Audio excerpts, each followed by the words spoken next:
video. We're going to be talking about how to wash a house step by step. We're going to be breaking down every facet from prep work, on the property, inspections, removing stuff, hose running, wash, everything, okay? All the way till the end. So if you guys stick around with us, you're going to be getting full package here. But if you guys want over 8 hours of in-person training, check out the How to Wash course. You'll be seeing us on site, going through properties, talking about all the things from how to mix chemicals, the equipment, property protection, pro tips, time equals money, the things that are going to save you time so you can make more money, as well as just getting the experience that you might be lacking in the beginning of your business. So if you're somebody who wants to start a pressure washing business, you don't have a lot of confidence with regards to how to wash these properties, you need to be getting the How to Wash course. First link in the comment section description. You can get ECP certified and learn from the core four, from the comfort of your own home. A lot of people have taken it and a lot of people have had some really great results. So in this video, we're going to go deep to how to wash a house. Obviously, we won't be able to cover all the facets. We couldn't cover 7 hours of training in a single live. And so if you guys do want to get the How to Wash course, it's the cost of one house wash, which is so small compared to the money you're going to make with it. House wash. Mike doesn't even charge that little for house washes, right, Mike? No, I don't. But the first things first is prep work, Mike, right? Obviously, we can't get a house wash if we don't have the things in place that we need to do it. So let's talk a little bit about what we're going to need to get in order with regards to equipment, chemicals, things of that nature before we can actually go out and do anything. First and foremost, obviously, you're going to need some means of applying chemical, whether that's a 12 volt, 24 volt, a super pump from Southeast Soft Wash, right? Or pressure washing, downstream injecting. I think it's important to understand that soft washing is kind of an all-encompassing term that is also used for downstream injecting using a pressure washer, because we're never really using any significant amount of pressure anyway when we're doing house wash. So you got to have that. Obviously, you need to have a good understanding of how to use the equipment efficiently, because time is money and we want to get in and out as quickly as possible. So you have to have good equipment. The more flow you have, the better. 8 gallons per minute, 10 gallons per minute. That's the cat's meow, if you will. You can do and get the job done with much smaller machine, a 2.9. But again, it's how efficient are you going to be? So you got to have the right equipment. Then you have to have the proper understanding and knowledge of the chemicals used in order to clean the different surfaces. Primarily in this scenario that we're talking about, as far as a house wash, we are going to be using sodium hypochlorite, SH, bleach, right? And this is what is going to help to kill and remove the mold and the mildew and any other kind of organic matter on the house. We're going to need, like I said, you're going to need hoses, you're going to need backups, you're going to need the equipment and the stuff that you need. Everybody knows the equipment that you need, right? But more importantly, it's the little things that are inevitably going to be needed, will go bad, the consumables on the job. Whether that's something like a 12 volt pump, have an extra. Whether it's a chemical injector, extra hose, 50-foot length of hose, 100-foot length of hose, because these things will go bad. And the last thing that you want to do is be on the job in the middle of it. Something goes wrong. You're not prepared to move forward because you don't have the right stuff. Then you're leaving, getting, and it's just a bad look and it's just an inefficient way to run things. So be prepared. That's the bottom line. Like you said, we can't go into everything that you need to know and have on the truck in order to work with efficiency. You got to be prepared. So that's kind of as far as the preparation before you even show up to the property. And within the How to Wash course, we actually go through the truck and we go through all these bits and pieces that we're talking about in this video. Mike kind of shows all the little extras that he's got on site. One thing I want to bring up with regards to washing in general, having a wash business, is Murphy's Law, right? Anything that can go wrong eventually will. And you guys will know that the more that you do washing. And just as Mike is talking about, Mike, I'm sure you've learned from countless occasions that something goes wrong on site, a piece of equipment breaks, and if we don't have a backup, just like you said, you're running out. Your whole day is pretty much gone because you're having to go out. Something as simple as a tire patch kit in the glove box of your truck, an extra trailer tire, because there are going to be flat tires. And imagine being on the side of the road, disconnecting your trailer, going to Walmart or going to wherever to grab another tire, coming back. That's not how you want to be. You want a jack, a floor jack. Like, these are all things that you need. Like you said, we learned the hard way and now we're equipped, and you have to be a good manager as well. And you have to know what you have. I don't know how many times I've had guys over the years that work for me call me. They're like, I don't have any chemical injectors. I'm like, why don't you have any chemical injectors? Well, I used them all. Well, when you used the last one, why didn't you tell me so we can order more? Or when you were at the supply house getting bleach, why didn't you get some more chemical injectors or fittings or this, that, O-rings? These are the things that over time with experience, you're going to know the things that you're going to need, because I've probably lost 3 weeks of workable hours over the course of our, the business, because of just stupidity and not being prepared. Absolutely. So if we were to kind of make it a little bit easier for you guys and kind of summarize, you need a pressure washer, chemical applicator, and then chemicals, right? In order to put them on the house. The next thing is once we have everything, we've been able to land that job. Me and Mike talk about marketing all the time, which it's kind of funny. Me and Mike also make jokes that you guys don't care as much about marketing. We will make videos with the best marketing information that we have. Nobody will watch them. But if we make a video about a piece of equipment, it gets a lot more views. So just so you guys know, the marketing piece is the most important piece, okay? If you got out there with a pump up sprayer and a water hose and you were washing houses that way, but you had the best marketing, this is the framework for growing your business, landing customers from day 1 to, year 20. How to wash is, it's a phenomenal course, and everybody gravitates towards that. And they're like, oh yeah, marketing, sales, like, oh, I'll figure that out. They're both important. So absolutely. But it's good for you guys to know upfront before you're starting your business. I assume that most people watching this video are going to be starting a business. That's why they want to know about how to wash a house. And it's good to know that with regards to the balance on equipment and marketing needs to outweigh it. At the end of the day, I heard somebody say this: we are a marketing company that just happens to offer pressure washing. So the better we could be at our marketing, the more customers we bring in, we can ultimately reinvest that money into better equipment to better serve those customers. So marketing first, equipment second, but obviously you need that stuff to get the job done. So pressure washer, chemical, and chemical applicators. Next, let's say we got the job, we're on the property, Mike. Once on the property, we need to do our pre-inspection form. Let's talk about how important having a pre-inspection is. The pre-inspection serves multiple purposes. What this allows us to do, and we've developed a electronic pre-inspection that's inside of QuoteIQ. It's got the 28 main things that we look for. It's completely editable, so you can add whatever it is that you want. But you basically run down this checklist as you walk the property. And for our business, what my guys do is when they roll up to the house, before they do anything else, they go directly to the front door. They ring the doorbell. Homeowner comes out, they introduce themselves. You build that initial rapport. Everybody's friendly, everybody's smiling. They're in uniforms, they look nice. And we do this for, again, there's a multitude of reasons, and it all builds on top of each other. But when you start building a relationship there, guess what happens? When it's time to ask for a review, or they get the invoice and there's the tip option on the invoice, like they're more likely to be nice and leave a review or leave a tip for your technician or yourself, whatever the case is. Anyway, we knock on the door, we introduce ourselves, we say, hey, we're about to do a pre-inspection walkthrough. Would you like to come with us? Just in case you want to point anything out, areas of concern for you. And we do this because there might be something that really bothers them. And if we get that spot, anything else, maybe we miss something else, but that's the thing that they're really focused on. So we give them the opportunity to talk to us, tell us, their pain points, what they're looking at. Then we're able to walk around. You're getting a good idea of what you're going to be dealing with on the property. So mentally you can prepare how you're going to go about the job at hand. As you're walking around, you're taking note of any kind of potential issues, existing issues. You're, again, protecting your business by documenting everything. And then you send it to the customer via text, via email, whatever the case is. And, if they're there with you, even better. The other great thing about a walkthrough, a 28-point inspection, is it gives you the opportunity to upsell the customer, whether they're there or not. As you're walking around, you might notice their patio is really bad. Their service yard is bad. They've got stuff growing out of their gutters. You can hit them with a text. If they're there, point stuff out. It's huge opportunity to increase the average ticket price at every single job, simply doing the inspection, because you see everything and you can point things out. So really good stuff. Absolutely. Another thing to keep in mind with regards to the inspection is it's a great time to offer upsells. Now, I want to show you guys what this inspection form looks like. If you guys are curious, you can check out myquoteiq.com. You can actually try any tier of QuoteIQ right now for just $1, but you have a spot for, the customer's name, the technician's name, all the property photos. You can actually build out your own custom templates with regards to the inspection forms. It just comes preset if you guys select pressure washing as a service for Mike's template. So in Mike's template, he's obviously already done the research on the things that need to be covered within it. So he's got like front door, did we cover with plastic, front door stain issues, wood rot.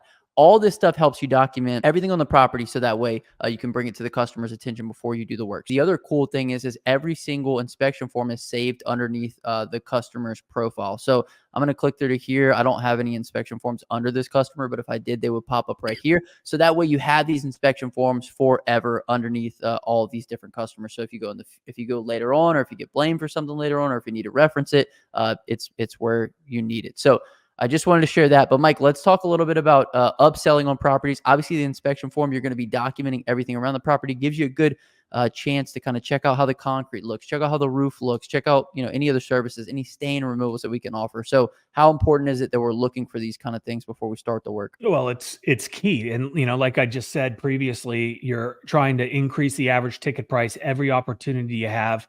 The more work that you can do at the job at the same time, it makes better business sense, right? You're being more efficient. You're looking at the roof, you're looking at the gutter clean out, you're looking at everything on the property, any service that you provide, looking for opportunity to talk to the customer. And, you can send pictures through the inspection form if they don't happen to be there. You just say, hey, Mrs. Jones, I was walking the property doing my inspection form, that's attached. I also noticed a couple areas that might be of concern. I put some pictures here. Your driveway is looking really rough. You've got some algae on your roof, I noticed too. We can get that cleaned up. Here's a couple prices. It all works together in order to help you do a little bit of upselling. So we've done the prep work. We've got our equipment. We've got our first job. We've gone out and we're taking the pictures of the property. We're meeting with the homeowner, shaking hands, kissing babies. The next step in the process is to actually remove anything that's going to intrude in the way of us performing the job, removing things as well as prepping areas. And now we are ready to actually wash the property. Now, if you guys want to be, basic beginner, if you want to be bottom level with regards to running a business, don't worry about any of the things we said. Show up on the property, plug your washer up, and just start going. So the next step is we're going to run our hoses, we're going to get the washer going, and we're going to start our pre-treatment. So Mike, can you kind of walk us through that a little bit? Right. And this all goes back to organization, being prepared. I've seen guys that just jumble up all their hoses and they throw them on a truck in the back of a truck. Organization, it's key. It's almost an art form. Like Mac, if you watch any of my videos and you watch him, like he goes and during the pre-inspection, he is looking also for all of the water spigots. So he knows exactly where to go when it's time to do this. He's not searching for it and wasting time. So he grabs his water hose from the hose reel, goes, he plugs it in, and then he pulls all of his pressure hose off of the hose reel. He does this crazy figure eight. So it's everything is, when he starts pulling, it goes easy, it's efficient, it's fast. Again, have a method, have a process, have the same procedure every single time. That's why McDonald's is successful. That's why when you go to Chick-fil-A, you hardly wait in line, even though there's 30 cars in front of you, because they have a process, right? And the process is proven and it works. And you need to do this with your setup as well. So you get everything set up. You're prepared. While you're doing your inspection, you're in your mind formulating how you're going to go about doing this. We like to start from one corner, depending on the size of the house, the heat of the day, and you start applying your detergent. Primarily, we're using a soft wash system with a downstream injector, right? So a pressure washer, downstream injector, applying our chemical. We'll start on one corner and we'll work all the way around, or as far as we can get with the hose. And then we come back around, and depending if it's super hot out, we might start rinsing, because you don't want that chemical to dry on the windows on the house. Then you're going to spend more time rinsing, and it's going to, not be as efficient. And if it's a super big house, then of course you're going to want to work in sections as well.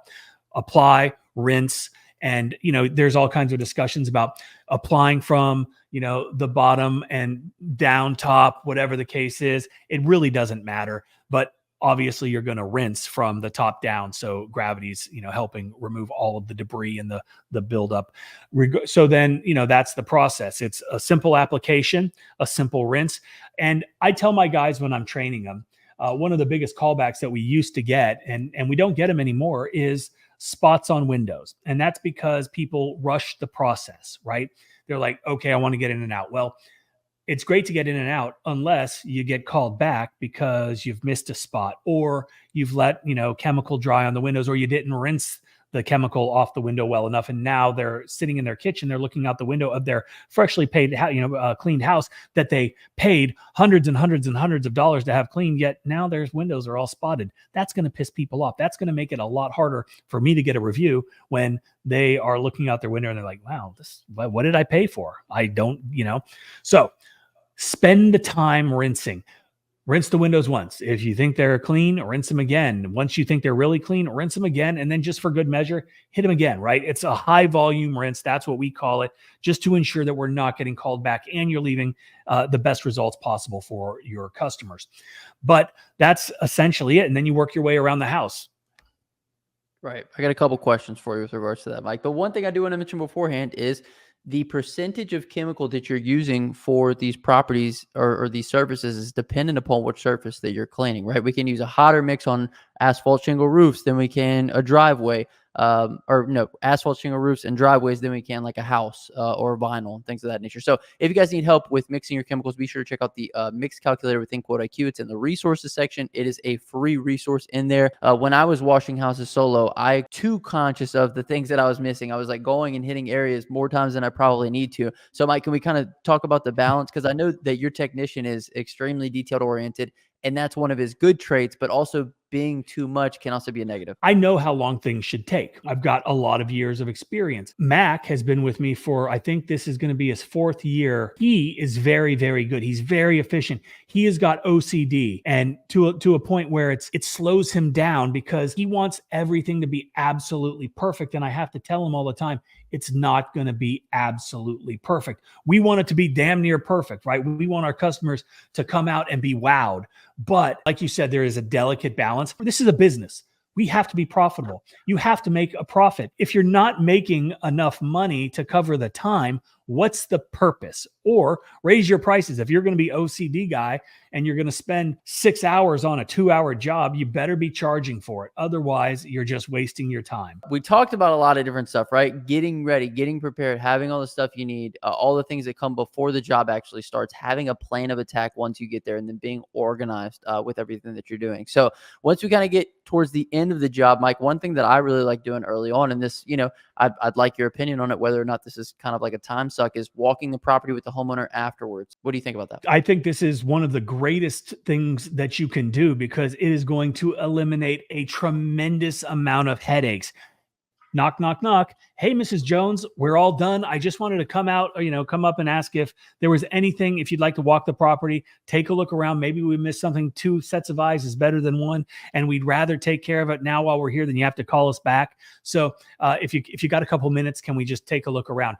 This is gonna do 2 things. Again, it's building trust. It's building that relationship. It's showing the customer that you care. And there's a saying, people don't care about you. They don't care about, what your marketing is. They don't care about, but what they do is they care about what you did for them. And if you take the time and really show that you are conscientious and you genuinely care about them and their property, they're going to remember that. And that's huge. So walk the property, even if it's just asking them, hey, we're all done. And if they're like, yeah, we're good, then okay, great.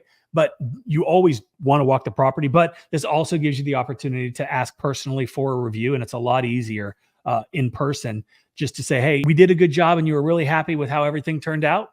Yeah, well, I'm really happy. Great. Would you be okay with leaving us a 5-star Google review? I can send you my link right now if you've got your phone.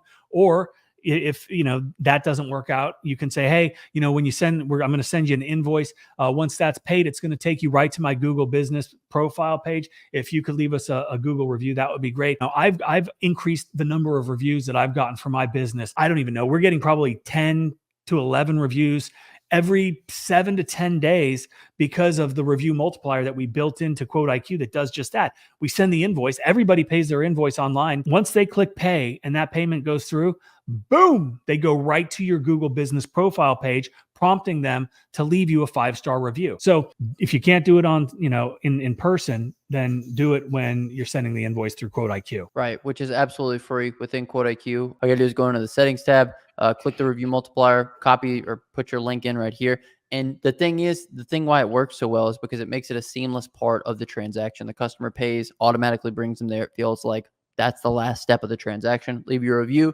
and you're going to be able to multiply your reviews that way. So with regards to walking the property with the customer after, it does a couple things. First and foremost, they're not going to scrutinize you as heavily as when they're walking it later with their spouse and they're like looking with the magnifying glass with everything, because they're just kind of glazing over, right? Like you're like, hey, you want to walk the property together? Okay, great. Hey, we did this here, we did that here, boom, boom, boom. Oh, looks great. Okay. Then the thing is when they walk the property with you, they can't really they're not going to reach out to you later and say, hey, you missed this, because it's like, well, we walked the property together. And I said, if I miss anything while we're here, we'll take care of it. So that's benefit number 1. Benefit number 2 is It allows you to point out any extras that you did. So for instance, sometimes we'll knock out like a little patio or something, or we'll move something and make sure we hit behind it. It gives me the opportunity to say, I went ahead and did a little extra for you. We moved this, or we took care of this for you. And that's what usually gets you a little bit extra on the review, get you a little bit extra on the tip. And it's just another little added benefit. And it's all in how you phrase it too, you know? And if you don't know how important reviews are, trust me, you're going to want them and you're going to need them. So walk the property with the homeowner at the end. Obviously, at that point, you can then pack up. You can invoice the customer through QuoteIQ or whatever way that you'd like to invoice. That's pretty much the entire process. Wouldn't you say so, Mike? Is there anything we kind of left out? No, I mean, you know, obviously we kind of glazed over, you know, there are a lot of intricacies as far as washing houses. And we touched briefly, you know, you've got different types of stains. You've got different types of surfaces that you're cleaning. You've got vinyl, you've got stucco, you've got cedar shakes, you've got concrete, you've got asphalt shingle, you've got asphalt driveways, you've got paver driveways, you've got tile roofs. I mean, there is a plethora of surfaces on a property and sometimes there's multiple surfaces, and you have to understand how to clean these different surfaces. All of them are going to take different mix ratios, right? So you have to understand that, you know, some surfaces, they are going to be needing a more significant amount of detergent in order to get it cleaned properly or quickly. And so, you know, these are just things that are over time, you're going to have a good understanding. Like, we know if there's like a vinyl house and it's got stucco and the stucco is severely stained, we're probably going to want to just use the soft wash system because we know we're going to have to hit that stucco with a much stronger mix than we're capable of doing with just a pressure washer and a downstreamer. So a lot of things come into play. Then you run into scenarios, rust stains, right? Maybe there's red dirt, you know, clay on the property that needs to be removed, and bleach ain't going to do it. There's all kinds of things that you might run into that you're going to have a knowledge of specialty chemicals. You're going to have to understand, you know, the right way to do it. You're not going to want to blast dirt daubers off of stucco with pressure because you're going to damage the stucco, right? So how do you do that? You know, you get an extension pole. It's got a rag on the end, maybe some degreaser. You know, you douse it, then you rinse it with, a long range or a tall reach tip. These are the things that, you know, are very important to understand, because it's not simply just starting at point A and walking around to point B. I kind of glossed over it, so I apologize for that. There is a lot to it. And, you know, it takes experience and it takes knowledge. And, both of these things are things that you can get in the how to wash training. But that's essentially it. But this is why we say start with friends and family first. Friends and family are going to be more forgiving with you on those first couple of jobs. You need those first friends and family jobs in order to test the equipment, test the chemicals, in order to see, you know, how easy it is to clean, in order to develop a workflow. Like, there's a lot of pieces here. And obviously we try to cover as much as we can in this video. Within the local domination course, within the how to wash course, we actually go through each individual surface, how to clean it, each individual service, and how to provide it as well. So it's much more in depth. We try to give you guys kind of a scope of everything. I think this video is more of the things that lie outside of the actual washing. I think that was more so the benefit of this one. I mean, me and Mike even have videos on the channel where we talk about the specific mechanics around the washing, but it's the things that you don't notice that you need. You know what I mean? You don't notice that you need all the communication up front. You don't notice the communication on the back end. You don't know the setting expectations. So I think all that stuff is very important as well. One of the things that I did want to cover before we wrap this up was the biggest things that can go wrong, right? We talked a little bit about, obviously, the pre-inspection kind of prevents a lot of that. We talked about the misconceptions early on in people's businesses that pressure is the way that we clean, when it's actually soft washing with a chemical application to remove organic matter. But is there anything else that, we kind of need to be mindful of that can go wrong in these jobs? You kind of just nailed it. You have to be mindful of every job. You want to leave that property in better condition than you left it. And if you're breaking stuff, if you're damaging stuff, if you're squirting water and bleach into electrical outlets that's shorting them out, you're not leaving it in a better situation than when you arrived. And so ultimately, that's what, when I'm training my guys, that's one of the things that I say. It needs to be 100, not 100%, because it's not going to be. They're still going to. You need to have a dramatic impact on the appearance of this property. And when those homeowners come back, they need to understand the value that they paid for, right? They need to see what you did and how you went about doing it, right? And that's being mindful of their property. That's moving the plants. That's protecting their property in every capacity, whether it's the ring doorbell that you cover with some tape, the electrical outlets, even if they've got the outdoor covers on, you need to make sure the seals are good. These are all things that you have to do. Otherwise, you're going to get a bad reputation and people aren't going to call you back the next year. I will say this though, if you're somebody who's watching this video, and if specifically you made it this far in the video, you were ahead of about 85 to 90% of everybody out there that's going to try to start a pressure washing business and that's going to actually go wash houses, because we're giving you guys the top level, the high level knowledge here. Whenever I first started, I didn't know any of this, Mike. I had to learn it by being bullied on the internet. I was just washing houses with pressure and I barely even used any chemical unless there was something like crazy. Then I would like whip out the pump up sprayer, but I didn't realize how important it was. I didn't realize how much quicker it made the jobs go. So if you guys are kind of on the fence of like, oh, well, chemical, do I really need it? Where do I get it? All this kind of stuff. Just know that it's important. It speeds up the job and allows you to make more money.